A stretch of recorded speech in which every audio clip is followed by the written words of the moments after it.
بسم اللہ الرحمن الرحیم۔ السلام علیکم دوستو، آج بروز منگل 31 مارچ 2020 ہے۔ سعودی عرب کی تازہ ترین خبروں کے ساتھ ہم آپ کی خدمت میں حاضر ہیں۔ دوستو، ویڈیو شروع کرنے سے پہلے اگر آپ نے ہمارا چینل سبسکرائب نہیں کیا تو ہمارا چینل ضرور سبسکرائب کیجیے گا اور بیل کا بٹن ضرور دبائیے گا۔ سعودی عرب میں لائسنس کی وصولی میں تاخیر پر اب جرمانہ معطل ہو گیا ہے۔ سعودی محکمہ ٹریفک نے اعلان کیا ہے کہ ڈرائیونگ لائسنس میں توثیق کے بعد ایک ہفتے کے اندر کارڈ وصول نہ کرنے پر مقررہ جرمانہ 100 ریال معطل کر دیا گیا ہے۔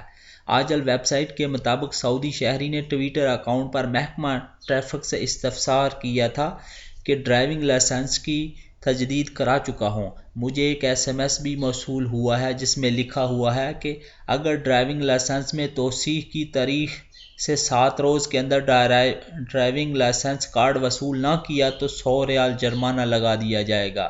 موجودہ حالات میں کس طرح اس جرمانے سے بچا جا سکتا ہے اور مجھے کیا کرنا ہوگا؟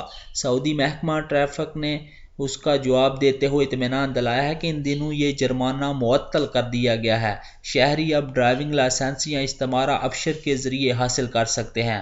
اگر ڈرائیور کا قومی پتہ ہو تو واصل یعنی کہ ڈاک سروس کے ذریعے بھی نیا ڈرائیونگ لائسنس حاصل کیا جا سکتا ہے۔ معمولی سی غلطی پر پورا خاندان ہی کرونا وائرس میں مبتلا ہو گیا۔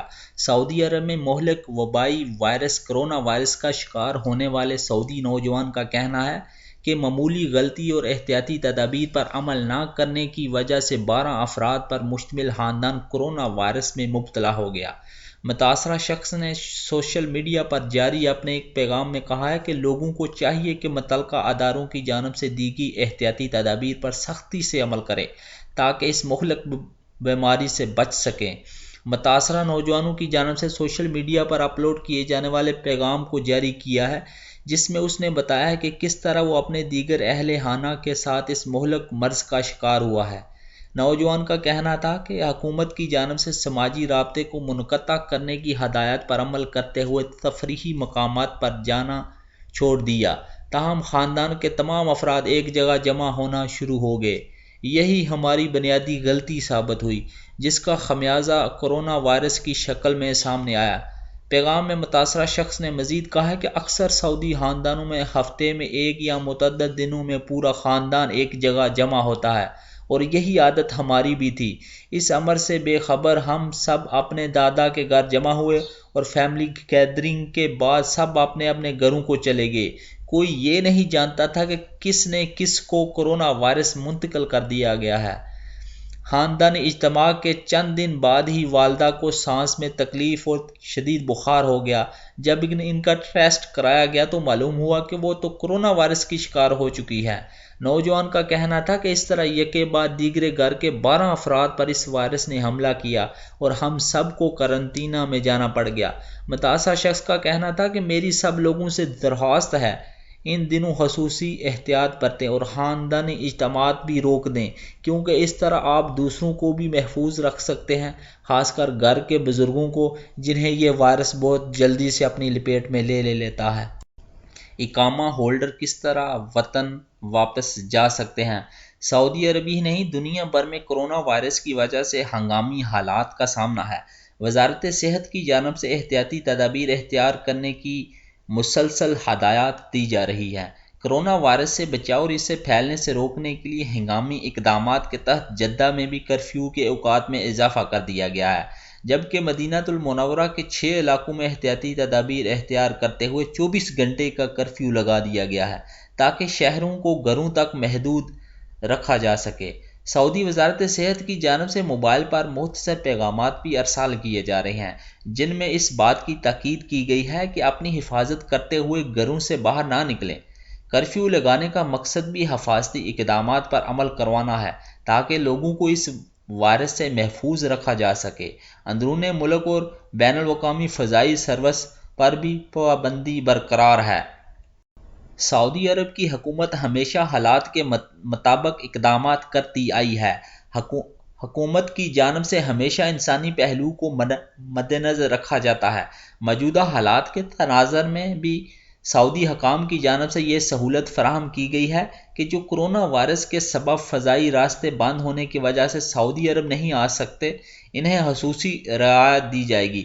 وہ افراد جو چھٹی پر پاکستان گئے ہوئے ہیں اور وقت مقررہ پر سعودی عرب نہیں آ سکے، ان کے خروج عودہ ایگزٹ ری انٹری ویزوں کی مدت میں توسیع کر دی جائے گی۔ سعودی اداروں کی جانب سے یقین دہانی کرائی گئی ہے کہ جو ہی حالات نارمل ہوں گے اور سفری پابندیاں ختم ہوں گی تو ویزوں کی توسیع خودکار طریقے سے کر دی جائے گی۔ تاہم اس بارے میں طریقہ کار کیا اختیار کیا جائے گا، اس کا اعلان ابھی تک نہیں کیا گیا۔ طریقہ کار متعین ہوتے ہی ہم آپ کو فوری خبر سے آگاہ کر دیں گے۔ ایک اور شخص نے ٹویٹر اکاؤنٹ پر پوچھا ہے کہ میں اپنے اہل خانہ کے ساتھ جدہ میں مقیم تھا اور کسی کام سے ہم ریاض گئے تھے، مگر وہاں آمد و رفت پر پابندی عائد کر دی گئی ہے، کیا وہ جدہ واپس آ سکتا ہے؟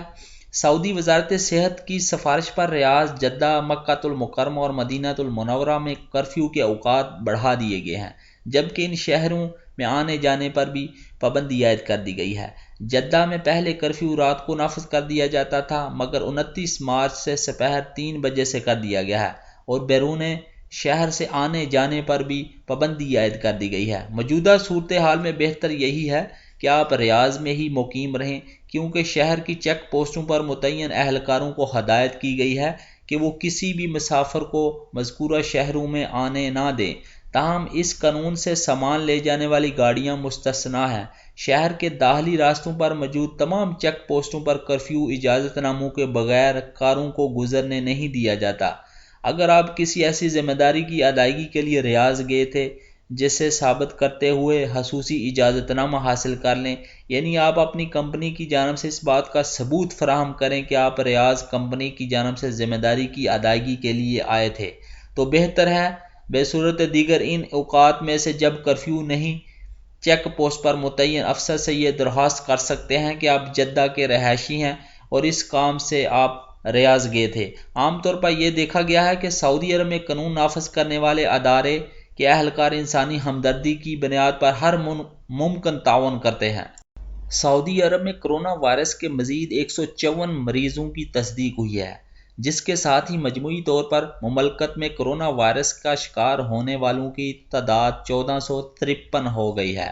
وزارت صحت کی جانب سے جاری اعداد و شمار میں کہا گیا ہے کہ پیر 30 مارچ کو جن مزید 154 مریضوں کی تصدیق ہوئی ہے، ان میں سب سے زیادہ مکہ المکرمہ میں ہیں، جن کی تعداد 40 ہے۔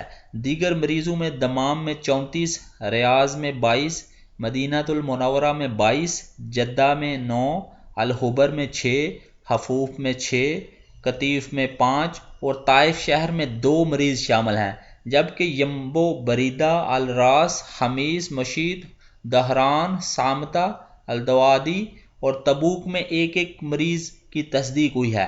وزارت صحت کا یہ بھی کہنا تھا کہ گزشتہ 24 گھنٹے میں جن 154 مریضوں کو کرونا وائرس کے ٹیسٹ مثبت آئے ہیں، ان میں سے 16 بیرون ملک سے آئے تھے، جبکہ باقی 138 لوکل کیئر سے متاثر ہوئے ہیں۔ سعودی وزارت صحت کی جانب سے مزید کہا گیا ہے کہ 49 مریض صحت یاب بھی ہو چکے ہیں، جس کے ساتھ ہی وبائی مرض سے صحت یاب ہونے والوں کی مجموعی تعداد 115 تک پہنچ چکی ہے۔ کرونا وائرس کا پھیلاؤ روکنے اور اس سے سعودی شہری اور مقیم غیر ملکی کو بچانے کے لیے احتیاطی اقدامات کے تحت جہاں لوگ گھروں میں ہیں، وہیں کرفیو کے باعث دلچسپ واقعات بھی پیش آ رہے ہیں۔ چند روز قبل تک سعودی عرب میں کبھی کسی نے سوچا تک نہ تھا کہ یہاں شادی کی تقریب اور اس قدر سادہ انداز میں ہوگی کہ رخصتی کی تقریب میں شریک مہمانوں کو انگلیوں پر گنا جا سکے گا۔ القریات اور سکاکا کا فاصلہ 400 کلومیٹر کے تقریباً لگ بھگ ہے۔ دلہن کا تعلق سکاکا سے تھا اور دلہا کا گھرانہ القریات میں آباد تھا۔ نکاح پہلے ہو چکا تھا۔ رخصتی کی تقریب کی تاریخ، وقت اور مقام سب کچھ طے تھا۔ کرونا وائرس کی وجہ سے لگائے جانے والے کرفیو نے پروگرام ہمارا تبدیل کر ڈالا۔ دلہا منیف عبدالعزیز الفندی العنزی اور دلہن کریمہ عبدالہادی العنزی کے قریبی رشتہ دار رخصتی کی تقریب میں شریک ہوئے۔ دونوں خاندانوں کے رشتہ داروں اور دوستوں نے واٹس ایپ پر مبارکباد کے پیغامات کے ذریعے شرکت کی۔ دلہا منیف العنزی نے المدینہ اخبار سے گفتگو میں بتایا ہے کہ رخصتی کا پروگرام بڑے پیمانے پر ترتیب دیا گیا تھا، لیکن شام 7 بجے سے کرفیو کے سرکاری فیصلے کا احترام کرتے ہوئے بزرگوں نے رخصتی کی ساری رسمیں منسوخ کر دی۔ طے کیا گیا کہ رخصتی کی تقریب گھر میں ہی ہوگی، جس میں دلہا اور اس کے بھائی اور بہنیں شریک ہوں گے۔ القریات کے ایک ہوٹل میں ہمارے لیے کمرہ بک کر لیا گیا، دلہن کو سکاکا سے براہ راست ہوٹل لایا گیا۔ منیف العنزی نے مزید بتایا کہ دلہن کو جب اس کا بھائی سکاکا سے القریات لا رہا تھا تو راستے میں چیک پوسٹوں پر روکا گیا۔ سیکیورٹی اہلکاروں کو شادی کا پروگرام بتایا جاتا تو وہ مبارکباد دے کر رخصت کر دیتے، تاہم جگہ جگہ تفتیشی کارروائی کی وجہ سے القریات پہنچنے میں کافی وقت لگ گیا۔ دلہا کے مطابق ہم ڈر رہے تھے کہ کرفیو کا وقت شروع ہو گیا تو ممکن ہے جرمانے کی زد میں آ جائیں۔ 7 بجے سے 5 منٹ باقی تھے کہ دلہن ہوٹل میں خیر و عافیت سے پہنچ گئی۔ دوستو میری ویڈیو اگر پسند آئے تو اپنی رائے کا ضرور اظہار کیجیے گا اور میرے چینل کو ضرور سبسکرائب کیجیے گا۔ شکریہ۔ السلام علیکم ورحمۃ اللہ وبرکاتہ۔ فی امان اللہ۔